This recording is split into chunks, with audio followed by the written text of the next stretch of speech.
Joan of Arc, ang babaeng nagbigay inspirasyon sa bansa ng France upang sugpuin ang napakalakas na puwersa ng Britanya sa tinaguriang 100 Years' War.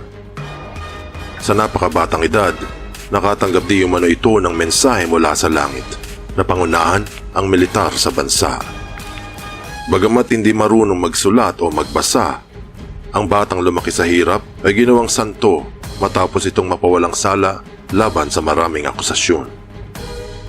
Mayroong mga naghihinala na hindi raw totoo na kinausap ito ng Arkanghel na si Miguel. Kung nais mong lumawak pa ang iyong pag-iisip at lumalim ng lubusan ng iyong pangunawa, himayin natin ang mga kaganapan sa nakaraan na maaaring pagpulutan ng aral ngayon at sama-sama nating halungkatin ang sagot sa katanungang, totoo ba?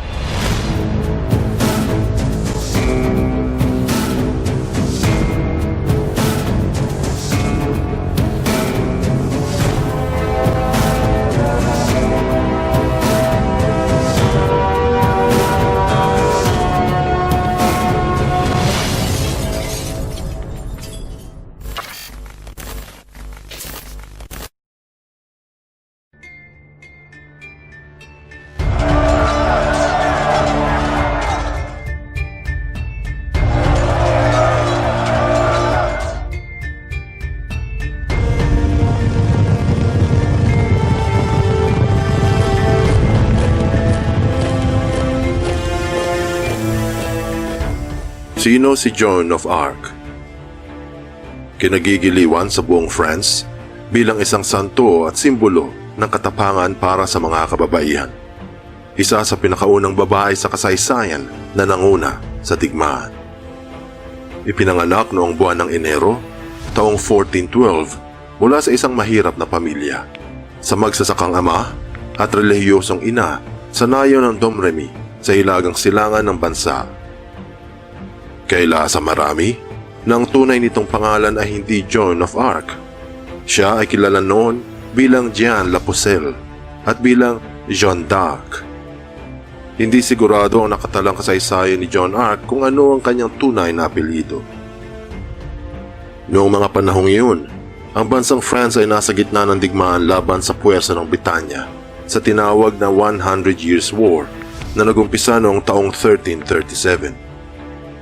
Hindi maganda ang mga resulta ng labanan para sa mga Pranses.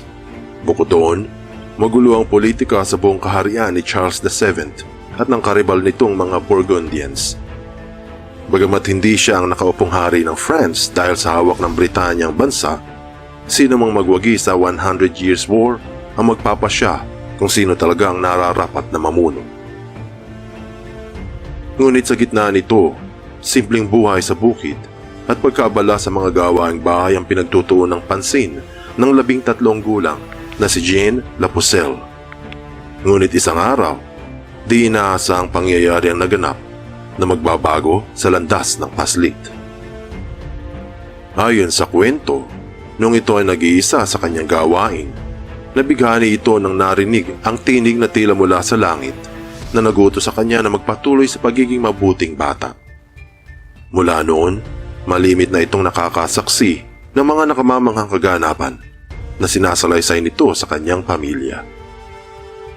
Sa isang pagkakataon, natanto na ang tinig ay mula sa Arkanghel na si Miguel. Kasama nito sina Santa Caterina ng Alexandria at Santa Margaret ng Antioch. Ipinahayag kay Jeanne na siyang magiging tagapagligtas ng Pransya at kailangan itong ipaalam kay Charles VII. Kaya nagpunta ito sa isang gusali na kasangay ng kaharian na nasa bayan upang kausapin ang opisyal hinggil sa pahayag na mula sa langit. Ayon sa bata, gusto nitong makausap ang nakatataas na pinuno upang sabihin na ang paslit ang tagapagligtas ng Pransya laban sa kamay ng kalaban. Ngunit katulad ng inaasahan, walang naniwala sa istorya ng babae.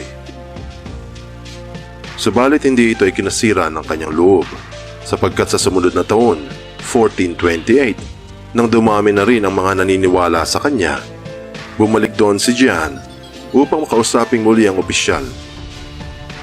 Ayon sa mensahe ng anghel, matatalo ang puwersa ng mga Pranses sa labanan sa Rouvray na kasalukuyan ay nagaganap. Katulad ng nakaraan, hindi ito pinaniwalaan sapagkat ang alam ay nananalo ang mga Pranses sa giyera doon.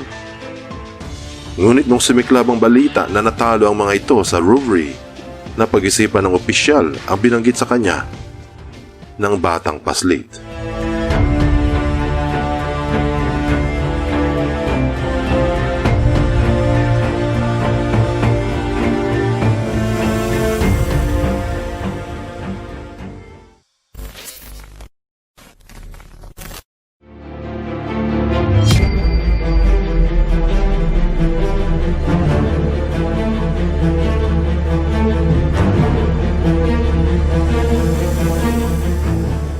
Pinariingan ni Jehan na ipinakita sa kanya ng anghel ang pagkatalo ng mga Pranses. Dahil dito, pinaniwalaan na ito at pinahatid kay Charles VII upang ipahayag ang nasa isip ng bata. Binigyan ito ng kabayo at mga alalay, pinasuot ng damit panlalaki upang dumako sa kaharian ng Chinon na 11 araw ang layo. Nung makarating sa kaharian ng balita, marami ang hindi naniwala, kasama ang nakatataas na pinuno na si Charles VII at ng mga general nito. Subalit dahil sa malaking impluensya ng reliyon sa lugar, binigyan ng pagkakataong patunayan ang nakamamanghang balita mula sa maliit na nayon. Paano nila patutunayan na ang mensahe ng bata ay mula sa langit? Napag-isipan ni Charles na dahil sa hindi ito kilala ng bata, magtatago ito sa gitna ng taong bayan at kung talagang sugo ito ng Diyos, malalaman ito kung sino siya. Pagkatapos ng ilang araw na paglalakbay ni Jehan, nung nakarating ito sa lugar, sa ikinamangha ng marami, dire-diretso itong nagpunta sa gitna ng mga nagpupulong na tao upang magpakilala sa nagtatagong pinuno. Ayon sa mga ulat, bagamat nakapasa ito sa unang pagkilatis ni Charles, marami itong ginawa upang patunayan na siya ay pinadala ng anghel. Katulad ng pagbigkas sa lihim na dasal ng pinuno at ang pagturo sa lokasyon ng mahiwagang espada sa likuran ng altar.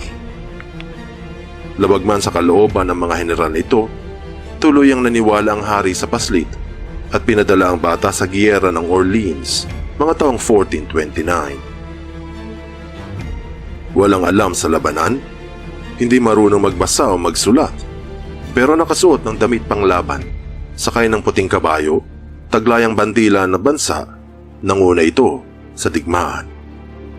At sa hindi maipaliwanag na dahilan, nagwagi ang puwersa ni Joan of Arc laban sa imperyo ng Britanya. Kaya mula noon, sunod-sunod na ang labanang pinangunahan nito, kasama ang pag-atake sa Montsulwa, buwan ng Hunyo, taong 1429. Ang depensa sa Paris, buwan ng Setyembre, 1429. Sa Compiègne, taong 1430, at marami pang iba. Bagamat hindi talaga sumabak sa gitna ng labanan ng dalaga, siya ang nagplano ng maraming taktika pang depensa at ataking pang militar na ipinanalo ng bansa. Naging inspirasyon din ito ng mga sundalo dahil sa kakaibang katapangang ipinamalas. Katulad ng matapos itong mapana, tumayo ang babae ng walang takot sa gitna ng mismong salpukan, bitbit ang bandila upang hikayatin ang mga natatalong Pranses. Maraming ulat na nagpahayag ng katapangang ipinakita ng dalagita sa maraming labanan. Subalit halos lahat ng bagay sa mundo ay may katapusan, katulad ng ipinamalas ni Joan of Arc. Nung nakipaglaban ito sa mga Burgundians, tumilapon ito sa kanyang kabayo at nabihag ng kaaway. Maraming beses itong nagtangkang tumakas, katulad ng pagtalon nito mula sa tuktok ng isang toring kanyang naging bilangguan. Pagkatapos ng 1 taon ng pagkabihag, napilitang pumirma ito sa isang kasulatang nagpapahayag na hindi siya talagang nakatanggap ng mensahe mula sa Arkanghel. Subalit makaran lang ang ilang araw, nagbago ito ng isip. Tuluyan na itong umako sa kanyang mga nasaksihan at ginawa. Sa kasawiang palad, Dahil sa 70 akusasyon ang hinarap ni Joan of Arc, hinatulan ito ng kamatayan. Buwan ng Mayo, taong 1431, sa edad na 19 na taong gulang, dinala ang dalagita sa palengke ng Rouen at sa gitna ng kalsada, sinunog ito ng buhay.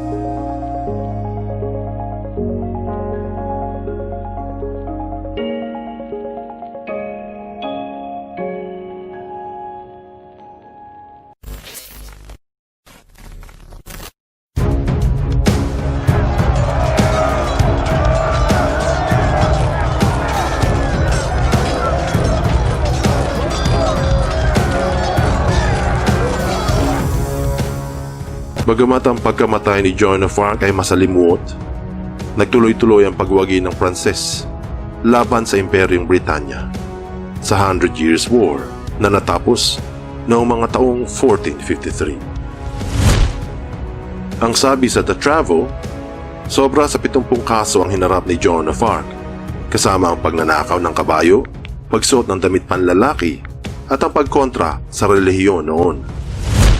Ayon sa Discover Books, ikinalat sa ilog sign ang abo ni Joan of Arc. Sa History.com, noong taong 1920, naging santo ng bansang France si Joan of Arc at marami sa kanyang mga estatwa ang matatagpuan sa iba't ibang bahagi ng bansa. Anong aral ang mapupulot mula sa istorya ng matapang na dalaga? Matatanto na minsan ay kailangan natin ng inspirasyon sa buhay upang tayo ay bumangon sa anumang pagsubok na hinaakbangan. Katulad ngayon, maraming mga nawala ng kabuhayan at ang iba ay naiwan ng kanilang mahal sa buhay. Pero katulad ni Joan of Arc, marahil ikaw din ay maging isang inspirasyon ng mga naghihirap at maging simbolo ng kapayapaan sa gitna ng kahirapan. Buksan mo ang iyong isip at hayang lumalim pa ang iyong pangunawa. Tandaan, responsibilidad mo ang sarili mong paniniwala. Nanggaling nga ba sa isang arkanghel ang mensahe ng dalaga? Ano sa palagay mo? Ikaw ang humusga. Mayroong mga naniniwala at mayroon din namang naghihinala. Ang tanong, totoo ba